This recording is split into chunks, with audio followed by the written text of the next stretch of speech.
En cierto momento estoy seguro de que los Nefilim dejaron todo y a todos los esclavos, al menos hace alrededor de 20.000 años, ya que ahí los estaban encontrando, tal vez aún más tarde, los dejaron ir a todos. Entonces los huesos que se encontraron de estas gentes serían idénticos a estos huesos. La única diferencia es que ellos no podían tener hijos. Esa es la única diferencia entre ellos. Entonces, de acuerdo con Todd, lo que pasó después de esto fue que cuando esta isla se hundió, otra configuración surgió en el Océano Pacífico.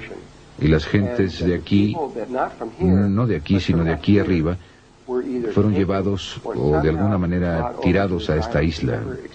Él nunca me explicó eso. Y de Lemuria no era exactamente así, pero de cierta manera se parece mucho. Iba desde las islas hawaianas hasta la isla de Pascua. Y no era una masa sólida como esta aquí o aquí, sino que era una serie de miles y miles de islas que estaban ligadas muy estrechamente. Algunas eran grandes, algunas pequeñas, y hay que poner muchas más ahí, pero era como un continente que apenas salía del agua. Era un continente de agua. Y ellos fueron traídos aquí, y se les permitió desarrollarse por sí solos, sin que interfirieran los Nefilim, hasta donde yo sé. Quizás esto que dije no sea cierto, tal vez. Permanecimos ahí alrededor de 65 o 70.000 años en Lemuria. Mientras estuvimos en Lemuria, todo marchaba estupendamente. Realmente casi no teníamos problemas, apenas los teníamos. Estábamos acelerando a través de trayectorias evolutivas, íbamos avanzando muy bien, realizamos una tremenda cantidad de experimentos en nosotros mismos. Estábamos cambiando nuestra estructura ósea, trabajando mucho en la base de nuestra columna vertebral, trabajando en el tamaño y la forma de nuestro cráneo. Estábamos haciendo todo tipo de cambios. Éramos muy, lo que ustedes llamarían de cerebro derecho, éramos femeninos. Un ciclo evolutivo tiene que decidir si va a ser masculino o femenino. Igual que ustedes cuando vienen aquí, tienen que tomar una decisión. Y nos estábamos volviendo femeninos, nuestra raza se estaba volviendo femenina, y nosotros éramos, para cuando Lemuria se hundió, equivalíamos aproximadamente a una niña de 12 años. No voy a mencionar muchas de las cosas que él dijo. Realmente no es importante, no muy importante. Los restos de esto... Bueno, en primer lugar, el hecho de que esto estaba ahí quedó muy bien establecido desde 1910.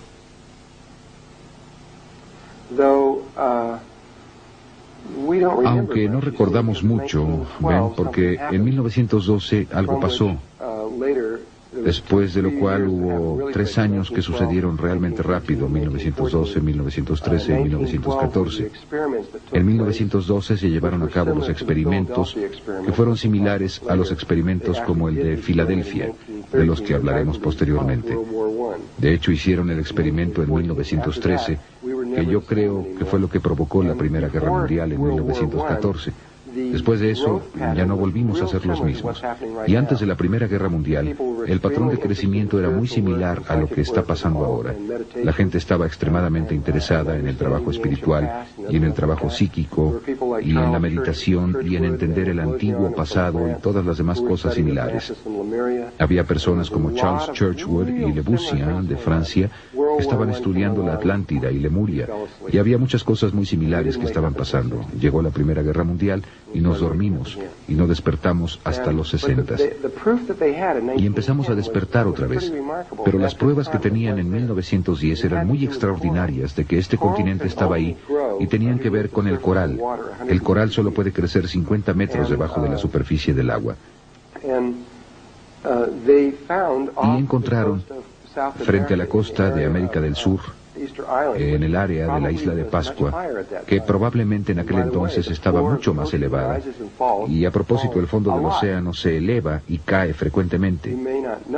Tal vez no lo sepan, pero el océano Atlántico se elevó más de 3 kilómetros hace poco, en 1969, en enero de 1970. Y esto lo pueden consultar en la revista Life, que el fondo En diciembre de 1969, el fondo del océano frente a la costa, en el área de las Bermudas, frente a esto, todas estas islas empezaron a subir. Muchas de ellas, 30, 40, 50 islas, salieron a la superficie. Algunas todavía están ahí. La mayoría se volvió a hundir. Y ese fondo había estado a una profundidad de más de 3 kilómetros antes de esa fecha. Entonces, también cuando leemos a Platón, y él describe a la Atlántida, y ellos hablan acerca de sus naves. Y no es tan solo la Atlántida, sino toda el área más allá del estrecho de Gibraltar, saliendo del Mediterráneo. Ellos tenían muchos problemas para ir a ciertas áreas en el océano, porque el agua solo tenía de 3 a 5 metros de profundidad, y a veces incluso menos que eso. Y chocaban con lodo y tenían que ser muy cuidadosos al entrar a esa área. Y ahora está muy profundo. Las cosas cambian mucho. De todas formas, en 1910, sospecho que esta área estaba más alta porque podían ver estos anillos de coral por toda la superficie del fondo oceánico al irse alejando de la isla de Pascua. Y midieron los anillos de coral. ¿Cómo? No lo sé. O tal vez lo calcularon. Pero fueron calculados o medidos a una profundidad de 600 metros. Esto quería decir que originalmente los anillos de coral tenían islas en el centro, porque los anillos tenían que estar en la superficie. Y si estaban a 600 metros de profundidad, eso quiere decir que, debido a que solo pueden crecer hasta los 50 metros, se hundieron muy lentamente. Bien podían ver que estos anillos de coral continuaban a la distancia y sabían que tenía que haber muchas islas en esa dirección. Al mismo tiempo, con esta poca información, si estudiamos la fauna y la flora proveniente de las islas hawaianas, hay toda una serie de islas que se mueven a lo largo de un arco como este, que corre por aquí hasta llegar a la isla de Pascua. Estas islas están separadas por largas distancias, pero si ven un mapa, verán este largo cordón. Eran las costas occidentales de Lemuria hace mucho tiempo, todas ellas, incluyendo las islas de Tahití, Tereina, todas estas diferentes islas así. Pero lo que es interesante acerca de este cordón de islas, en ninguna de estas otras islas, solo en este cordón, es que todas las islas, todas tienen exactamente la misma fauna y flora. Tienen los mismos árboles, las mismas aves, las mismas abejas, los mismos insectos, las mismas bacterias, todo. Ya dice que se interesaron, ¿verdad? For just being hired help, you're saying?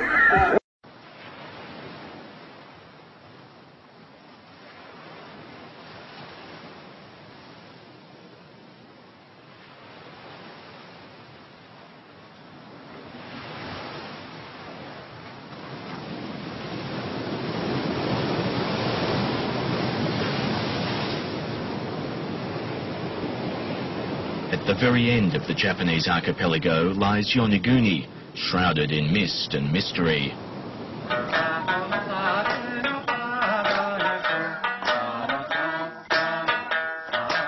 The adults sing of their island's beauty, while the children are told legends of its past, stories about a mysterious castle underneath the sea. 昔々浦島は助けた亀に連れられて竜宮城へ来てみれば絵にも描けない美しさだね。 It's an image that has a special place in Okinawan legend. For centuries, stories about underwater cities have appeared in song and story, passed down from generation to generation. だからおじいさんなんかが与那国島の周りはすごい深海だよっていう話よくなさってたんだ。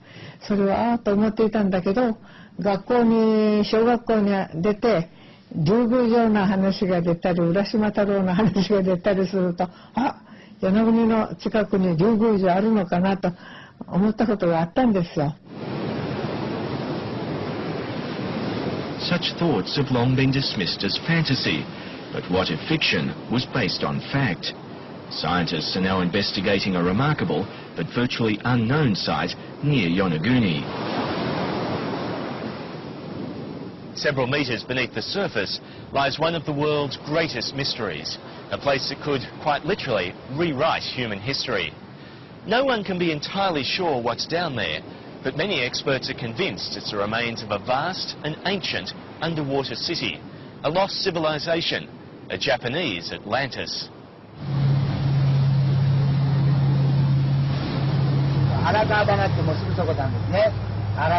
Kihachiro Arataki made the discovery. He took me to see it. Arataki-san is a professional diver. He was looking for new dive sites when he made the find of a lifetime. In fact, the find of several thousand lifetimes, something no human had seen in millennia. もうもちろんですね、それはね。もう大変なものを見たと。身の毛が色立つっていうんですか。もう鳥肌が立ってですね。なんで海底にこういったのがあるんだと。自分の目を疑うようなね、本当に驚きでしたね。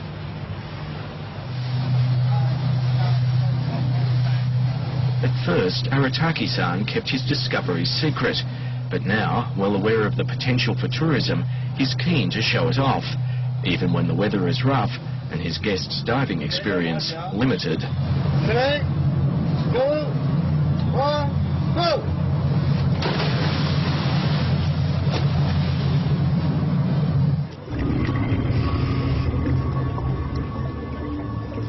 The water is warm, the current strong. The entire site stretches for kilometres, but its centrepiece is 300 metres long. To reach the monument, as it's now known, you need to pass through an archway, a portal perhaps, to another world, another time.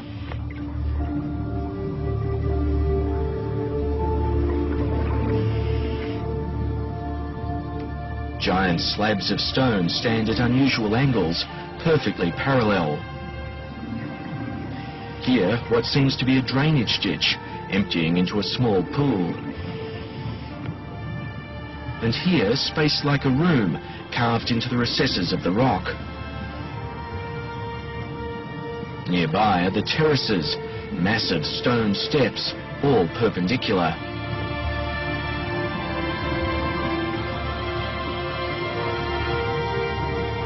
My guide has been diving all over the world for nearly 40 years. He's never seen anything like it. He believes it could be a giant pyramid. それがみんな向きがみんな南側なんですね。南を向いてるという特徴。それから切り口が直角であると。全体的に与那国の海底石は2度ぐらい南の方に傾斜しておりますがね。この傾斜角度が直角っていうのはまず見えないですね。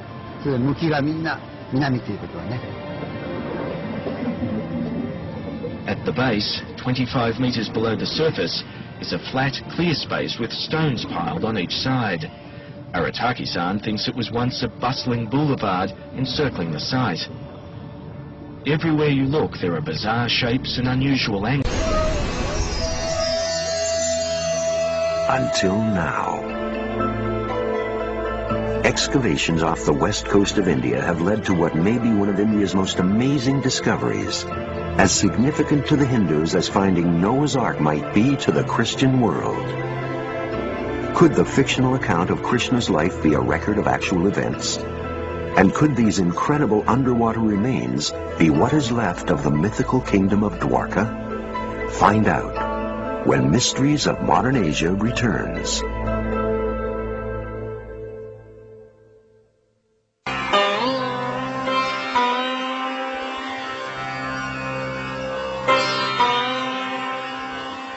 Dwarka, lying on the western coast of India, off the Arabian Sea, is a fishing town, home to 52,003 millennia of history in just 100 feet of soil. But it was beneath the last temple that Rao came across an amazing find that would change his life forever. Shells, pottery shards, and iron artifacts. What appeared to be the remains of a city washed over by the sea. Rao immediately thought of the stories from his childhood. Could these be the remains of the lost city of Dwarka? The answers, Rao believed, lay in the pages of the ancient Hindu scriptures of